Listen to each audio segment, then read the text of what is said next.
Friends, have a very sweet morning to all of you. I hope you are well and safe at your home. जी हाँ प्यारे बच्चों, आज हम पढ़ने वाले हैं 11th इकोनॉमिक्स से चैप्टर क्लासिफिकेशन ऑफ डाटा के बारे में। इस चैप्टर के अंदर हमने दो क्लासिफिकेशन पहले पढ़ लिए हैं। उनमें से पहला क्लासिफिकेशन था ज्योग्राफिकल क्लासिफिकेशन, जी हाँ, जिसमें भौगोलिक आधार पर डाटा को डिवाइड किया गया था। दूसरा क्लासिफिकेशन था हमारा क्रोनोलॉजिकल क्लासिफिकेशन, जिसमें टाइम बेस्ड पर डाटा को क्लासीफाई किया गया था। आज हम पढ़ने वाले हैं थर्ड क्लासिफिकेशन के बारे में, और इसमें हम पढ़ेंगे क्वालिटेटिव क्लासिफिकेशन के बारे में। जी हाँ, क्वालिटेटिव क्लासिफिकेशन के अकॉर्डिंग डाटा जो है वो क्वालिटी या किसी एट्रीब्यूट्स के आधार पर डिवाइड किया जाता है, क्लासिफाई किया जाता है। वो डिवीजन कैसे हो सकता है, जैसे कि ऑक्यूपेशन के आधार पर डिवीजन कर देना, जैसे कि ऑक्यूपेशन में डॉक्टर या वकील के हिसाब से क्लासिफाई कर देना। जी हाँ, ऐसे डाटा को जो है धर्म के आधार पर, रिलीजन के आधार पर अगर हम लोग डिवाइड करते हैं, हिंदू, सिख, क्रिश्चियन, इस तरह से अगर हम डिवाइड करते हैं तो वो भी हमारा क्लासिफिकेशन क्वालिटेटिव अर्थात एट्रीब्यूट्स के आधार पर क्लासिफिकेशन कहा जाएगा। जी हाँ, अगर क्लासिफिकेशन को हमने स्टडी करना है तो हमें इसके दो रूपों को जानना होगा। एक है सिंपल क्लासिफिकेशन, दूसरा है मैनीफोल्ड क्लासिफिकेशन। जी हाँ, इस क्वालिटेटिव क्लासिफिकेशन की स्टडी जो है दो पार्ट्स में की जा सकती है। पहले लेवल पर हम करेंगे सिंपल क्लासिफिकेशन की स्टडी, दूसरे लेवल पर हम करेंगे मैनीफोल्ड क्लासिफिकेशन की स्टडी। तो सिंपल क्लासिफिकेशन क्या होता है? सिंपल क्लासिफिकेशन एक ऐसा क्लासिफिकेशन होता है जो डिकोटोमी बेस पर आधारित होता है। इसके अंदर क्या होता है? डिवीजन। इसमें डिवीजन का आधार होता है कि एक चीज या तो एग्जिस्टेंस में है या फिर वो चीज एब्सेंस है। जी हाँ, एग्जांपल से समझाना चाहूंगा कि डिकोटोमी क्या है। डिकोटोमी का मतलब है one thing is to be in existence और another thing is not to be in existence or absence in the mode। जी हाँ, एग्जाम्पल के लिए अगर मैं कहूँ मेल या फीमेल, एक इंसान मेल है या फीमेल है, अगर वो मेल है, मेल एग्जिस्ट होता है तो वो फीमेल नहीं होता।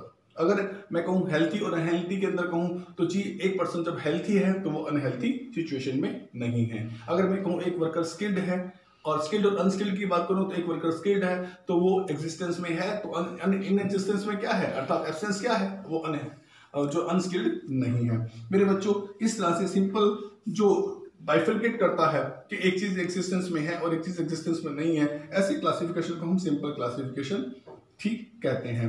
आगे हम पढ़ने वाले हैं मैनीफोल्ड क्लासिफिकेशन में। मैनीफोल्ड क्लासिफिकेशन जैसे कि नाम से ही विख्यात है कि इसमें एक से ज्यादा कैरेक्टरिस्टिक्स होती हैं, एक से ज्यादा एट्रीब्यूट्स होते हैं, जिसके आधार पर हम लोग बाइफरकेशन या डिवीजन जो है वो क्लासिफिकेशन जो है वो कर पाते हैं। जी हाँ, एक एग्जांपल से समझाना चाहूंगा कि इसमें बहुत सारी फोल्ड्स होती हैं, फोल्ड के ऊपर फोल्ड, फोल्ड के ऊपर फोल्ड, इसीलिए हम इसे मैनीफोल्ड क्लासिफिकेशन कहते हैं। एक फैक्ट्री में जो बहुत सारे वर्कर्स काम करते हैं, उन वर्कर्स का हम डिवीजन ऐसे कर सकते हैं, या तो वो स्किल्ड हैं या फिर अनस्किल्ड हैं। दो कैटेगरी होगी, स्किल्ड और अनस्किल्ड की। स्किल्ड के अंदर भी कुछ लोग पढ़े लिखे हो सकते हैं, लिटरेट हो सकते हैं, कुछ इलिटरेट हो सकते हैं। जी हाँ, ऐसे अनस्किल्ड के अंदर भी कुछ लोग लिटरेट हो सकते हैं और कुछ इलिटरेट हो सकते हैं। आगे अगर मैं फर्दर एक फोल्ड और बनाना चाहूँ, एक फोल्ड तो बन गया आपका कि आपके पास जो था वो आपके पास था स्किल्ड अनस्किल्ड का, लिटरेट इलिटरेट का। सेकंड फोल्ड और बनाने वाला हूं। अब जो लिटरेट है उसमें कुछ लोग अर्बन में रहते हैं या फिर कुछ रूरल में रहते हैं। ऐसे ही कुछ इलिटरेट जो स्किल्ड वालों में है, कुछ अर्बन में रहते हैं, कुछ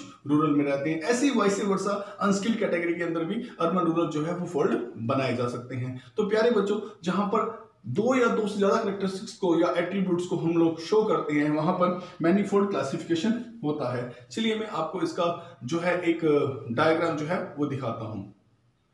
देखिए, यहां पर मैंने फैक्ट्री वर्कर्स का मैनीफोल्ड का क्लासिफिकेशन का डायग्राम लिया है। पहले हमने डिवाइड किया स्किल्ड, जी हाँ, स्किल्ड वर्कर के अंदर और अनस्किल्ड के अंदर, ठीक है, ये हो गया सिंपल। दूसरा, अगर इसके अंदर हमने फर्स्ट फोल्ड बनाया है, ये हमारा फर्स्ट फोल्ड है मेरे बच्चों। जब हमने लिटरेट इलिटरेट करा इसके अंदर, यहां भी अनस्किल्ड में लिटरेट और इलिटरेट करा। सेकंड फोल्ड हमारा स्टार्ट हो जाता है जब हम लिटरेट वालों में अर्बन और रूरल करते हैं, इलिटरेट वालों में अर्बन और रूरल करते हैं। सेम वैसे ही हमें अनस्किल्ड के अंदर भी लिटरेट में अर्बन और रूरल, इलिटरेट में अर्बन और रूरल किया गया है। इस तरह से एक फोल्ड ये, एक फोल्ड ये। बेटा, जब एक से ज्यादा कैरेक्टरिस्टिक्स दिखाई देने लगे तो उसे मैनीफोल्ड क्लासिफिकेशन का एग्जांपल समझना चाहिए।